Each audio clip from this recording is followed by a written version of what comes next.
Hello and welcome to episode 2 of the Indie Author Mindset podcast. Who thought we'd get this far? Not me. I'm Adam Croft. Thank you very much, first of all, to everybody who's talked about the podcast, who's told their friends, who shared it. It's made a big splash already, actually, and I've been really pleased with the listener figures. So a big thank you to you for that. If you haven't already subscribed to the podcast, please do so. That will make sure you never miss an episode. And please do rate it as well, and tell any writer friends or groups you're involved with. Let's make this a really big, really nice community. As I mentioned on the first episode, I'm super keen that this podcast gives you exactly what you need from it. So if you have any suggestions for topics you want me to cover or questions you want me to answer, or just anything else at all, fire me an email at podcast@indieauthormindset.com or catch me in the Indie Author Mindset Facebook group. Right, so let's move on to my news for this week. I mentioned last week the Kindle daily deal that I was involved with for Black Friday, organised by Amazon. It's one of those ones where you get an email that lands in your inbox and asks you if you want to be involved in a promotion on a book that we're not going to tell you, on a date we're not going to tell you, at a price point we're not going to tell you. Just click this link.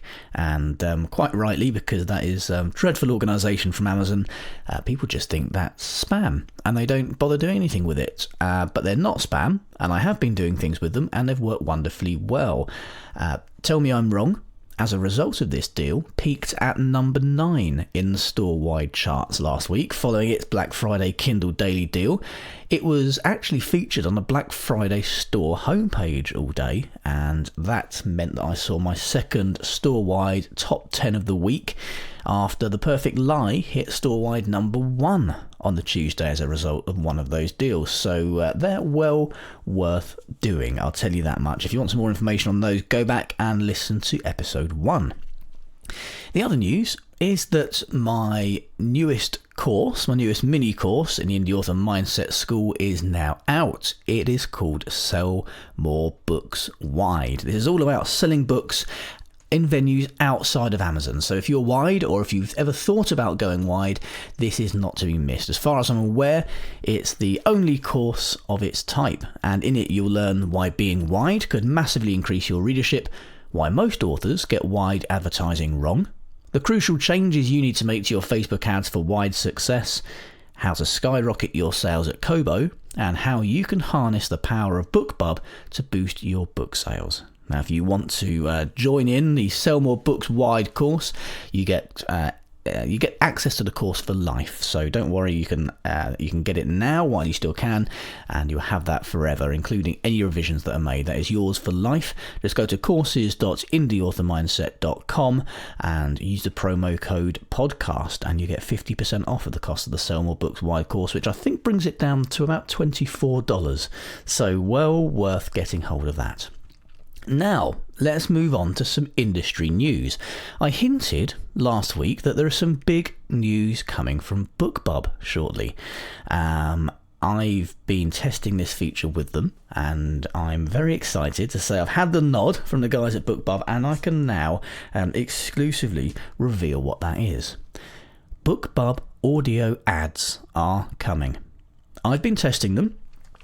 This is exactly like your normal BookBub ads that you can run for ebooks, except you can run them for audiobooks at Chirp. Now, I've been testing this, and the headlines are that the costs per click are super low. We're talking 4 or 5 cents a click. Click-through rates are also decent, especially considering the dreadful ad graphic I uploaded just to test the system. And the profits are really good. In my testing, which I've been doing now for about 4 or 5 days, I have ramped up about 120,000 impressions. Author targeting works well, genre targeting not so much, so very similar to your usual ebook BookBub ads. But taking that into account, and not accounting for my failed attempt at genre targeting to see how that worked, ROI is around 50% profit, and that was with a relatively weak ad graphic. So I think if I can put some time into creating a good ad graphic, that could really be quite a lot higher. So my tip for you would be to go wide with your audio now. Reason being, these BookBub ads go to Chirp. So I've got a Chirp deal running at the moment on my box set. That's where the ads are going as well to help supplement that Chirp deal. Now, of course, your ebooks can only be, your audiobooks can only be in Chirp if you're wide with them. If you're exclusive to ACX, they cannot. And this is where the killer thing lies. Chirp is owned by BookBub. So BookBub is where you're running your ads. BookBub own Chirp, which is the retailer that people are buying the audiobooks from. BookBub can see how much profit your ads are making. It can see exactly which ones are selling, exactly which ones aren't, and it's not there yet, but I have it on good authority from BookBub. They are adding this in the not so distant future, which will be your Chirp sales data in your BookBub ads dashboard. So in one place you'll be able to see what you're spending on your ads, you'll be able to see how many clicks they're getting, you'll be able to see how many people are buying them, and you'll be able to see very, very easily whether those ads are profiting without doing any calculations whatsoever, all in one place. It's the first real way of running effective ads for audiobooks, and it works. It is excellent. So I would highly suggest, because this does take some time, to go wide with your audio now. Break out of ACX if you can, get into Findaway Voices, and that way your books can be accessible through Chirp. As far as I'm concerned, we are now entering a new era of open audio. It's finally here, if you ask me. Chirp have smashed this wide open. The parent company BookBub are doing all they can to smash it wide open as well. Lots of other retailers are. I mean, for example, now I'm wide through Findaway. Audible is about I think it's normally my third or fourth biggest audio retailer each month in terms of the revenue it brings me. So there's already 2 or 3 which have massively overtaken it. And it's dropping as the others are rising fast. Audio has been smashed wide open, and now's the time to get on top of that. So with no further ado, let's move on to some of the things that have been asked in the Indie Author Mindset Facebook group this week. And the first thing that caught my eye was a post by Mark Chapman, who was asking a question about pricing paper books. He said he'd just put his books onto IngramSpark, but in order to make a small profit, he's had to price the paperbacks very high. Now, the issue with this is IngramSpark's wholesale discounts. Don't forget, IngramSpark, they come into this from the traditional wing of the industry, from dealing with traditional distributors, traditional wholesalers, traditional publishers, and bookstores. So in the traditional world, bookstores would order in a certain number of books. They would be on a return basis, so if they didn't sell, they could send them back, and they would expect an industry standard wholesale discount of 55%. IngramSpark suggest that you should also pass this on as an indie author, but of course that really hammers your royalties. It means you've got to make your books very expensive in order to make a decent royalty. My suggestion normally is to price higher at Ingram to ensure you get that decent royalty. Your alternative is to match the Amazon price if you just want to shift units, but in order to do that you'd need to lower your discount percentage. This is likely to cause issues, and it will mean that stores are less likely to stock your books because they'll be expecting that industry standard discount. People who are doing online orders and having the books delivered to them via a third party, that's fine. The stores will probably still accept those orders. They'll take, the 20% discount or 30% discount or whatever it is that you set, because it's still something for them. It's still a sale. But stores will probably not stock your books. If you're only selling at a level where stores are not going to stock your books anyway, it's probably not an issue. But for some people, that will be well worth thinking about. And personally, I'm still pricing higher at Ingram, and still selling very well and still having my books stocked in bookstores as far as I'm concerned. The industry standard discount might be industry standard for them, but the industry has changed and it probably does need to move. So bear that in mind if you are selling your paperback books through Ingram.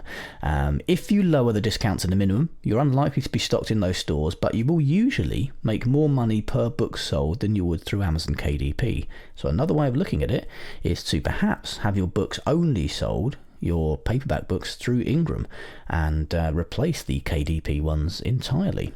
And while we're on the subject of the Indie Author Mindset Facebook group, I should have a big shout out to Kristen Julius in the group, who posted earlier this week to say she was sitting there with tears streaming down her cheeks because 5 years and over 3 months into the writing of her 4-book fantasy series, the Drin Glenning Chronicles, and she just typed the words "the end." So this is after more than 5 years, 5.25 years writing this series.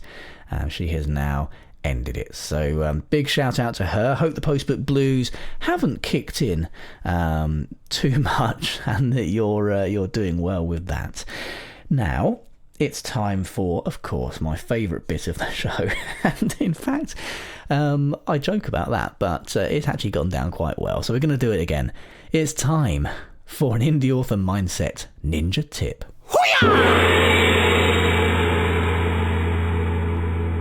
If you want to send people directly to your Amazon product page from wherever they are in the world, use a forward. Now this is a-fwd.com.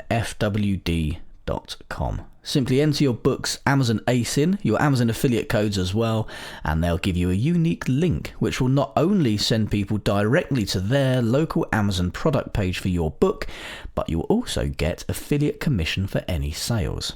Of course, you can use services like D2D's Universal Book Linker, but A-Forward takes out that interim step, and it means that users, the second they click on that link, are taken straight to their local version of Amazon. Now, there are other tools that do similar things, such as Genius Links, but the biggest benefit of A-Forward is that it's completely free.